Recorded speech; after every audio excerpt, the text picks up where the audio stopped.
semuanya. Kami dari kelompok 6 akan mempresentasikan hasil negosiasi kami dengan mata kuliah Manajemen Global dengan saya sendiri, Girdisot Maria Merita dengan NIM 2023-60275 dengan partner saya. Dan saya dengan Sitika Salas dengan NIM 2023-60279. Jadi tugas ini tuh bertujuan untuk menganalisis bagaimana sih perbedaan budaya komunikasi ini tuh akan mempengaruhi negosiasi internasional. Nah, di sini kami akan memilih perwakilan sebagai rekan saya sebagai perwakilan dari Indonesia, saya perwakilan dari. Mari kita saksikan bersama-sama hasil dari negosiasi kami. Selamat menikmati. It is truly a pleasure to finally hold this discussion, and we deeply appreciate the time we have set aside to explore our potential partnership. Thank you. The pleasure is ours. We are ready to proceed to maximize our time. Could you perhaps walk us through the core deliverables and the precise timeline of initial phase?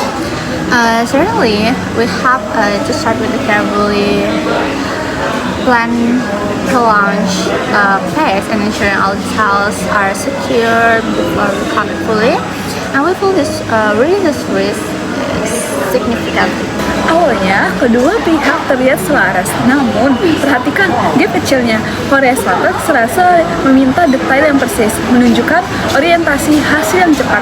Sementara Indonesia menggunakan istilah carefully planned dan fully commit. Ciri komunikasi Indonesia yang lebih indeks dan menghindari janji yang tergesa-gesa. Agreeing that to launch our internal assessment service of our mall window will be ideal, and this allows us to ensure maximum regulatory compliance and stability.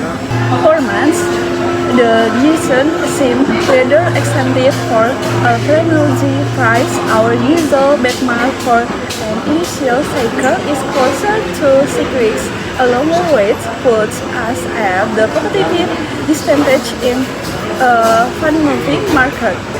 We absolutely understand the need for speed. However, we are a little concerned that the 6-week timeline may compromise the quality of the data integration required.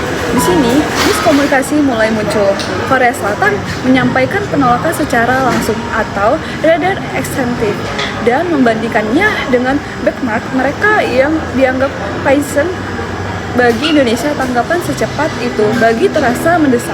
Padahal Korea Selatan hanya mempraktikkan komunikasi direct yang tidak bertele-tele untuk menghemat waktu tanpa bermaksud menekan.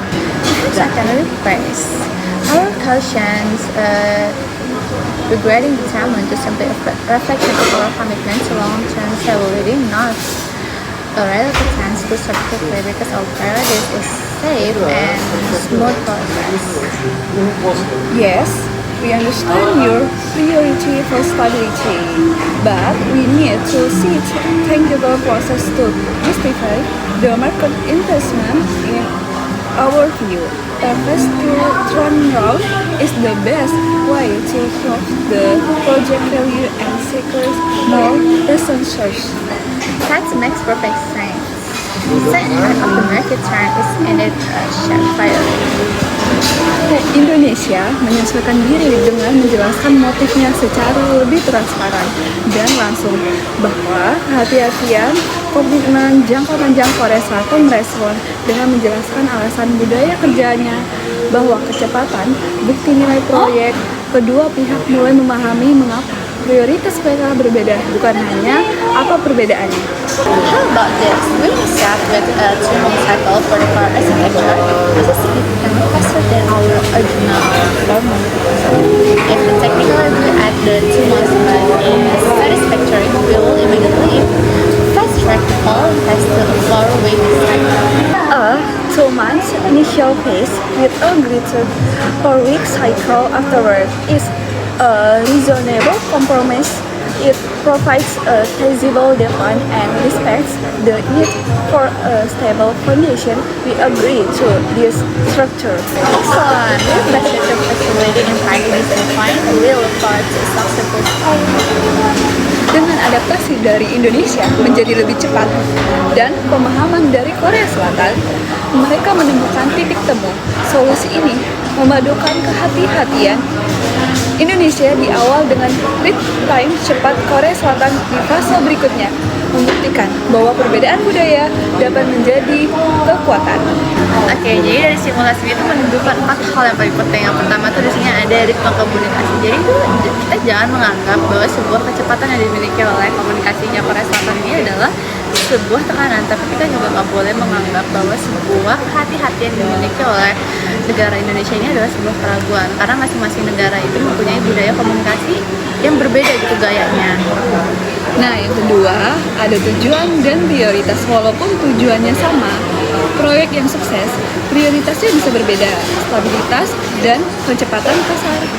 Nah, terus yang ketiga itu ada komunikasi motif. Jadi mengklasifikasikan mengapa Anda berhati-hati dan juga mengapa Anda cepat. Itu adalah sebuah kunci untuk menghindari miskomunikasi yang ada dalam sebuah negosiasi. Nah, yang keempat ada adaptasi gaya. Keberhasilan negosiasi lintas budaya bergantung pada seberapa cepat kita bisa mengadaptasi gaya bicara dan memperjelas agar selaras dengan lawan bicara. Nah, itu beberapa kesimpulan yang kita miliki dalam negosiasi kita. Cukup sekian dari kelompok kami. Kurang lebihnya mohon maaf. Terima kasih.